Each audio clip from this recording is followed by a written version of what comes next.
네, 반갑습니다. 널널한 박교수의 C 강의. 이번 강의에서는요, 구조체에 대해서 살펴보도록 하겠습니다. 그 전에 자료형이 뭔지 한번 살펴볼게요.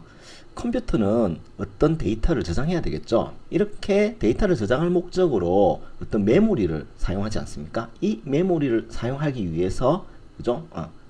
이렇게 데이터를 저장할 목적으로 사용되는 메모리 공간을 변수라고 부릅니다.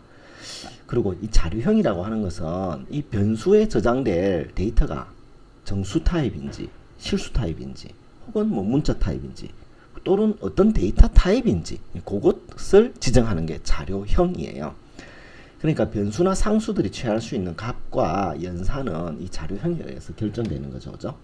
예를 들어 short, int, long, float, double, character 이런 것들이 C의 자료형입니다. 자, 그러면 이와 같은 캐릭터 인트, short, float, double 같은 형을요, 기초적인 자료형이라고 해요. 기초 자료형. 그래서 C에서 제공하고 있는 건데, 파생 자료형으로는요, 앞에 보셨던 배열, 포인트, 구조체, 공용체, 함수형 이런 것들이 있어요. 이제 사용자 정의형은 사용자가 새롭게 데이터형을 만드는 겁니다. 기존에 없는 자료형을 내가 새롭게 정의하겠다 할 때 쓰는 거죠. 이때 typedef나 이런 문장을 씁니다. 자, 그러면 구조체는 뭐냐?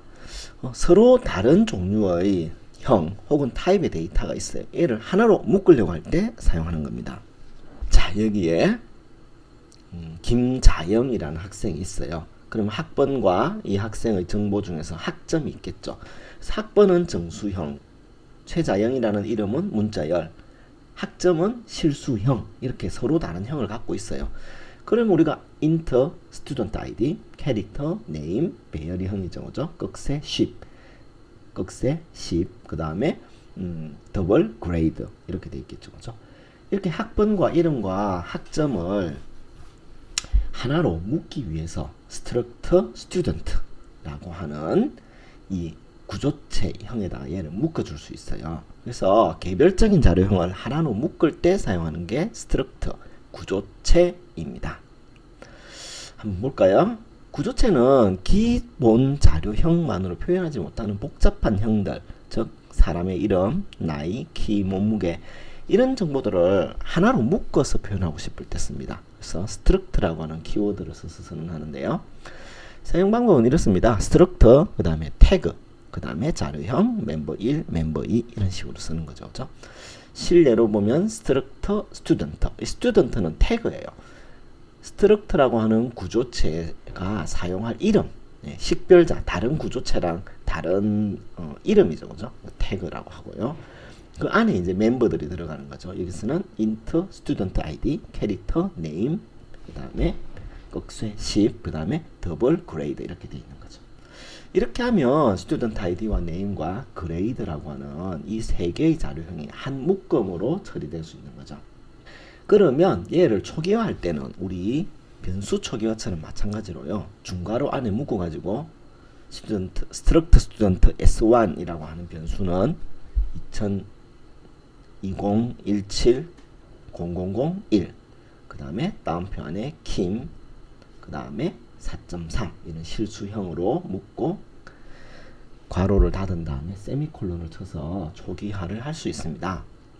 네, 요게 student id라고 하는 구조체, 그죠? student id, name, grade를 묶어 놓은 student라고 하는 구조체이고요. 이 구조체 변수 s를 선언해서 그 s에다가 각각의 값을, 그죠? 자료값을 저장하고 그거를 출력합니다. 이때 점 연산자를 쓰죠, 그죠?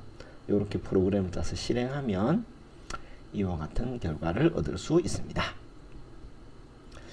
이때 주의하실 점 이런 거죠, 그죠? s.name equal 홍길동 이렇게 하면 안 돼요. 왜냐하면은 s의 name은 배열이잖아요, 그죠? 배열에다가 값을 줄 때는 스트링 카피를 써야 됩니다, 그죠?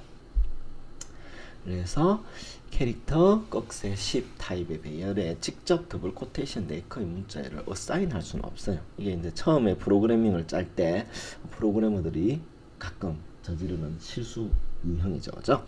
자, 그러면 예제를 한번 통해 살펴보겠습니다. 네, 앞서 살펴보셨던 student라고 하는 구조체를 이렇게 선언했습니다. 그러면 student id와 name과 그레이드가 스튜던트라고 하는 구조체의 멤버가 되는 거죠. 그리고 구조체 선언할 때는요, 구조체 변수 s를 struct student s 이렇게 구조체 변수를 선언하고 그 값을 초기화하는 거죠. 이런 식으로, 그죠? 그리고 이게 각각의 값을 주는 거죠. 뭐 그렇게 할 수도 있고요. 그렇게 해서 우리가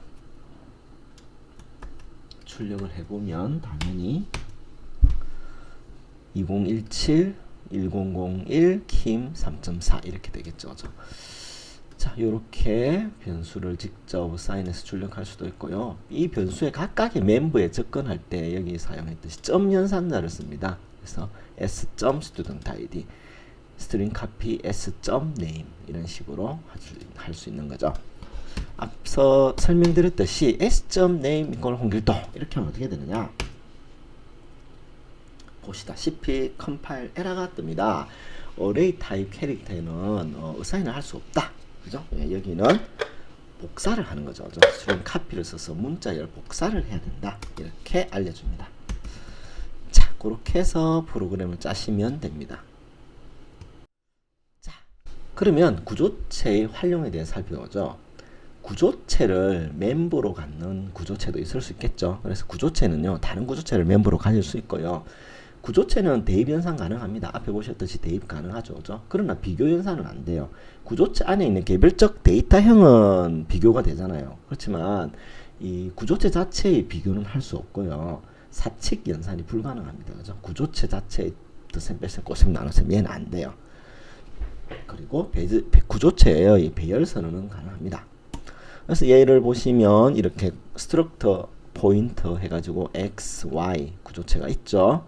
x, y를 멤버로 가지는 구조체가 있습니다. 그리고 이 포인터를 포인터 변수 p1과 p2를 멤버로 하는 렉트라고 하는 얘도 있을 수 있죠. 그렇죠? 예, 이렇게 선언해 놓고 두 개의 포인터 멤버를 가지는 렉트 구조체 선언이 가능하고, 그래서 얘는 어디다 써먹느냐, 스트럭터 렉트 r 해가지고 사각형의 왼쪽 하단 오른쪽 상단 좌표를 각각 입력으로 받아가지고, 그죠?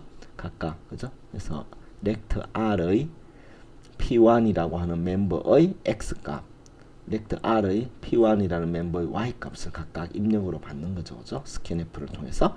그리고 그 p2의 x, p2의 y도 입력받아서 위드스, 하이트를 구한 다음에, 그죠? 프로그램을 짜서 사각형의 면적과 둘레를 구하는 그런 간단한 예제입니다. 그죠? 자, 그러면 한번 실습을 통해 살펴보겠습니다. 자, 왼쪽 하단, 그죠? 20, 20. 오른쪽 상단 120, 120. 그래서 사각형의 두 모서리를 찍었습니다. 그죠?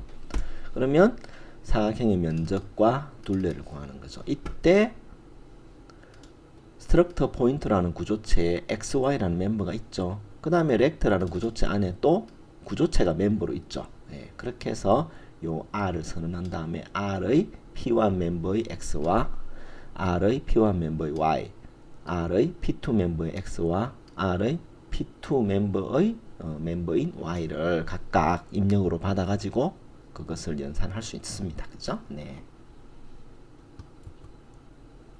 네, 이상으로 구조체에 대해서 살펴보았습니다. 다음 장에서는요, 구조체에 대해서 조금 더 상세히 다뤄보도록 하겠습니다. 감사합니다.